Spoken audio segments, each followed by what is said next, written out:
भारतीय हिंदी ज्ञान में आप सभी लोगों का स्वागत है। आज के इस वीडियो में हम लोग एक जीवन परिचय को पढ़ेंगे। अगर आप लोग चैनल पर नए हैं तो सबसे पहले चैनल को सब्सक्राइब करें और बेल आइकन को प्रेस करें ताकि मेरे आने वाली सभी वीडियो का नोटिफिकेशन आप तक पहुंच सके। तो चलिए पढ़ना शुरू करते हैं। आज हम लोग जैनेंद्र कुमार जी का जीवन परिचय पढ़ेंगे। सबसे पहले हम लोग पढ़ेंगे इस जीवन परिचय में कौन कौन सी हेडिंग को रखना है। यहाँ पर आप सभी लोग ध्यान देंगे। अगर आप हिंदी साहित्य, हिंदी व्याकरण, कवियों के जीवन परिचय और व्याख्याओं को अर्थ सहित पढ़ना चाहते हैं तो आप हमारे ब्लॉग bharatiyahindiGyan.com पर जाकर पढ़ सकते हैं। यहाँ पर मैंने इस जीवन परिचय में जितनी भी हेडिंग हम लोग पढ़ने वाले हैं इन सबको लिखा है। यहाँ पर फर्स्ट हेडिंग है जैनेंद्र कुमार जी का जीवन परिचय। सेकंड हेडिंग है जैनेंद्र कुमार जी की रचनाएं। थर्ड हेडिंग है जैनेंद्र कुमार जी की भाषा शैली। फोर्थ हेडिंग है जैनेंद्र कुमार जी को मिले पुरस्कार एवं सम्मान। फिफ्थ हेडिंग है जैनेंद्र कुमार जी का साहित्यिक परिचय। सिक्स हेडिंग है साहित्य में स्थान। तो सबसे पहले हम लोग पढ़ते हैं जैनेंद्र कुमार जी का जीवन परिचय। जैनेंद्र कुमार जी का जन्म 2 जनवरी 1905 ईस्वी में उत्तर प्रदेश के अलीगढ़ में कौड़ियागंज नामक गांव में हुआ था। इनके पिता का नाम प्यारे लाल था और इनकी माता का नाम श्रीमती रामा देवी था। इनके जन्म के 2 वर्ष पश्चात इनके पिता की मृत्यु हो गई। इस वजह से इनका पालन पोषण इनकी माता एवं मामा ने ही किया। जैनेंद्र कुमार जी के बचपन का नाम आनंदी लाल था। इनके मामा ने हस्तिनापुर में एक गुरुकुल की स्थापना की। इसी गुरुकुल में जैनेंद्र कुमार ने अपनी प्रारंभिक शिक्षा की शुरुआत की। इन्होंने मैट्रिक परीक्षा पंजाब से उत्तीर्ण की और उच्च शिक्षा का अध्ययन काशी हिंदू विश्वविद्यालय से किया। जैनेंद्र कुमार ने सन 1921 ईस्वी में अपनी विश्वविद्यालय की पढ़ाई को छोड़ दिया और कांग्रेस के असहयोग आंदोलन में भाग लेने के उद्देश्य से दिल्ली आ गए। जैनेंद्र कुमार ने सन 1921 से 1923 ईस्वी के बीच अपनी माता की सहायता से व्यापार किया और इस व्यापार में इन्हें सफलता मिली, परंतु इनकी रुचि लेखन में अधिक थी। इन्होंने नागपुर में राजनीतिक पत्रों में संवाददाता के रूप में भी कार्य किया। उसी समय इन्हें गिरफ्तार कर लिया गया। दिल्ली लौटकर इन्होंने व्यापार से अपने को अलग कर लिया। इनका निधन 24 दिसंबर 1988 ईस्वी को हुआ। अब हम लोग पढ़ते हैं जैनेंद्र कुमार जी की रचनाएं। जैनेंद्र कुमार जी की रचनाएं निम्नलिखित हैं। इसमें सबसे पहले जानेंगे कहानी संग्रह। 2 चिड़िया, पाजेब, फांसी, वातायन, नीलम देश की राजकन्या, एक रात, जय संधि।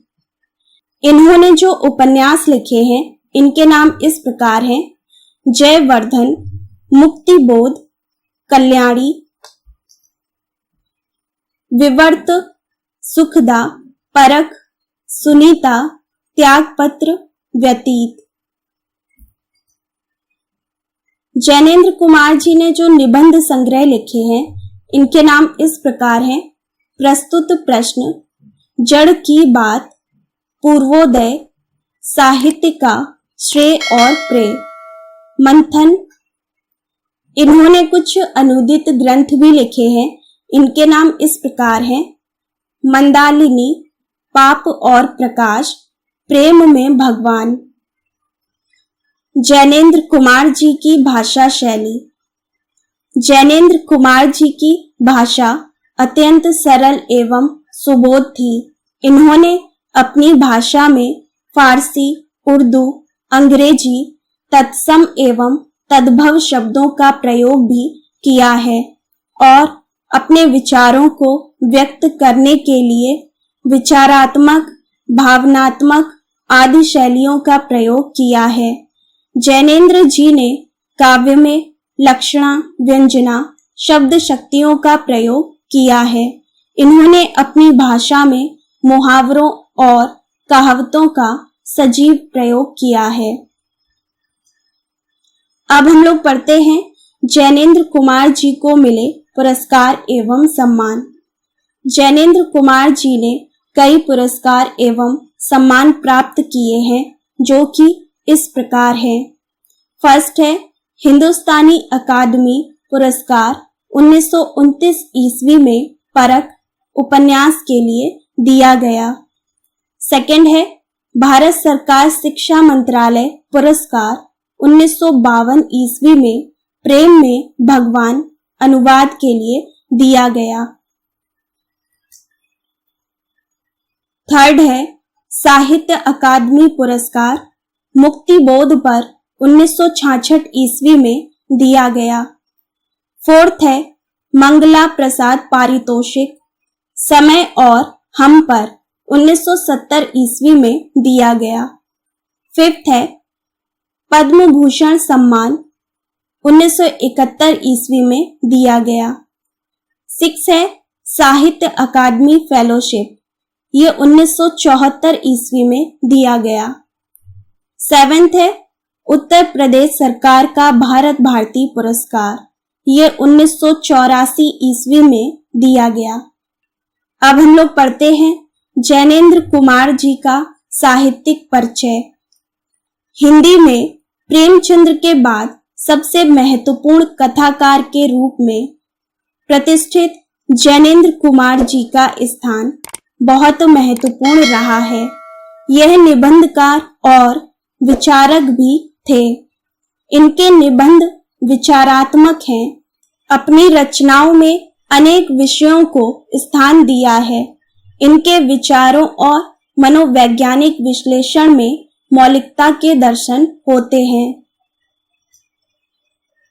इन्होंने अपनी कहानी एवं उपन्यास में सत्य को समाज के सामने प्रदर्शित करने का प्रयास किया है। जैनेन्द्र ने अपनी रचनाओं में पात्रों का चित्रण बहुत ही सुंदर ढंग से प्रस्तुत किया है। इन्होंने अपनी रचनाओं में विचारों को व्यक्त करने के लिए विचारात्मक, विवरणात्मक, भावनात्मक आदि शैलियों का प्रयोग किया है।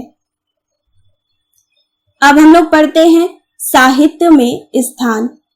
जैनेन्द्र कुमार को हिंदी साहित्य के प्रसिद्ध मनोवैज्ञानिक, कथाकार, उपन्यासकार एवं निबंधकार के रूप में जाना जाता है।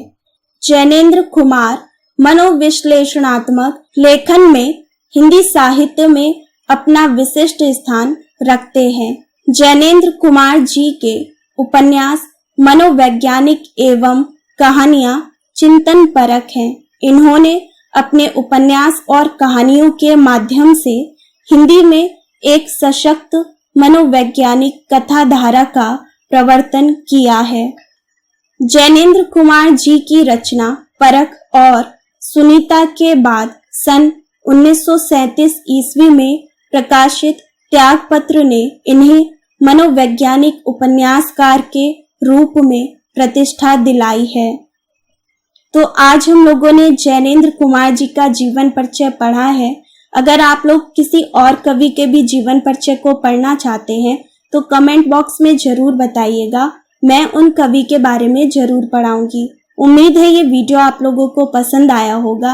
इस वीडियो को लाइक जरूर करिएगा और अपने सभी दोस्तों के साथ शेयर करिएगा। अगर आप चैनल पर नए हैं तो सबसे पहले चैनल को सब्सक्राइब करें और बेल आइकन को प्रेस करें ताकि मेरे आने वाली सभी वीडियो का नोटिफिकेशन आप तक पहुंच सके। तो मिलते हैं नेक्स्ट वीडियो में, तब तक पढ़ते रहिए।